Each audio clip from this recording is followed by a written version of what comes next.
안녕하세요. 인천 의뢰하는 박성민 원장입니다. 이번 영상에서는 구강 자결감 증후군의 발생률과 유병률을 통해서 얼마나 흔하게 발생하는 병인지 간단히 알아보겠습니다. 유병률이라는 것은 지금 현 시점에서 전체 인구 중에 몇 퍼센트 정도의 사람들이 이 병으로 진단된지를 확인하는 수치고요. 발생률은 매년 특정 인구당 몇 명이 새롭게 진단되는지를 확인한 데이터입니다. 세 편의 최근 논문을 통해서 관련 내용을 리뷰해 보겠습니다. 첫 번째, 구강 자결감 증후군의 유병률을 확인해 보겠습니다. 2022년 나온 시스템 리뷰와 메타 분석 연구로 총 18편의 관련 논문을 통계적으로 분석했습니다. 18편의 논문을 자세히 좀 알아보면요. 첫 번째 편은 일반인 중에 구강 자결감 증후군, 줄여서 BMS라고 부르겠습니다. 일반인 중에 BMS 환자의 발생률을 확인한 것인데요. 이를테면 1999년 스웨덴의 한 연구에서는 지역 인구 1427명 중에 53명의 BMS 환자가 발생했다고 보고했습니다.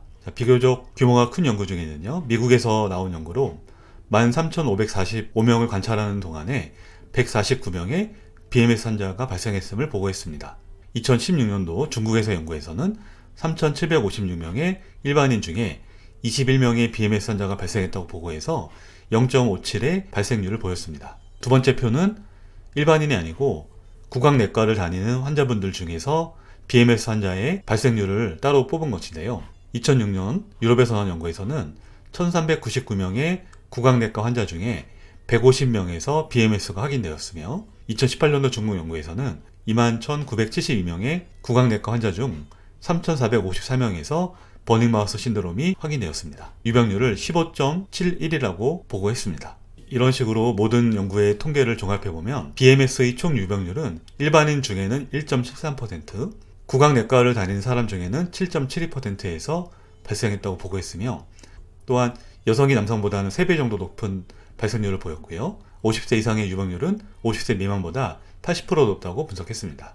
자, 앞선 18편의 연구 중에 1999년 한 논문을 자세히 한번 리뷰해 보겠습니다. 1999년 발행한 이 연구에서는 스웨덴의 48,500명의 일반인 중에 랜덤으로 1,427명을 선정해서 이들을 모두를 대상으로 해서 BMS 진단검사를 시행했습니다.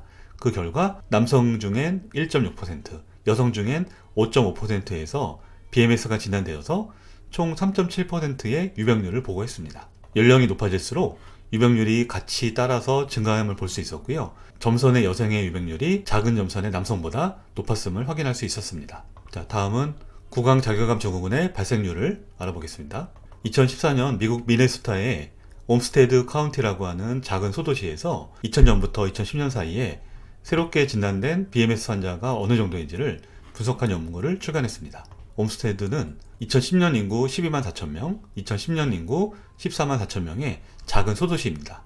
11년 동안 매년 새롭게 발생한 BMS 환자들의 통계를 분석했는데요. 2000년에는 여성 9케이스, 남성 5케이스가 발생해서 총 14명의 BMS 환자가 새롭게 진단되었습니다. 이 수치를 매년 10만 명당 발생하는 비율로 변환한 것이 발생률입니다. 2000년도에는 11.3으로 나타났고요. 매년 비슷한 범위에서 발생률은 조금씩 달랐는데요. 가장 많을 때가 2007년 18.8명이었고 가장 적을 때가 2009년 5.6명이었습니다. 유병률과 마찬가지로 발생률 역시 나이가 증가하면서 같이 높아졌음을 확인했습니다. 90세 이상은 모집단이 적기 때문에 약간 작게 나왔고요.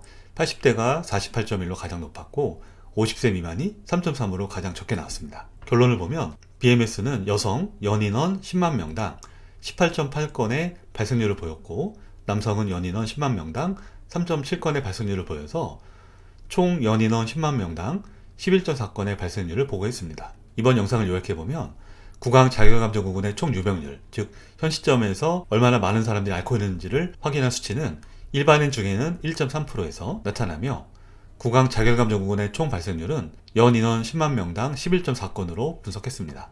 50대 여성에 국한하면 이 수치는 2배 이상 높아질 수 있습니다. 또한 혈통증의 다른 원인인 당뇨와 칸디다, 파킨슨병, 쇼그렌 증후군 등의 다른 요인까지 합하면 혈통증의 총 유병률과 발생률은 훨씬 더 높을 것으로 추정할 수 있습니다. 일반적으로 많이 알려진 류마티스 관절염의 유병률이 1%인 거에 비하면 1.74%는 높은 수치에 해당됩니다. 따라서 3개월 이상 혈통증과 화끈거림, 자결감, 입맛의 변화, 저린 느낌, 정기감, 텁텁한 듬이 계속되면은 BMS를 고려해서 진단과 치료를 해야 됩니다. 감사합니다.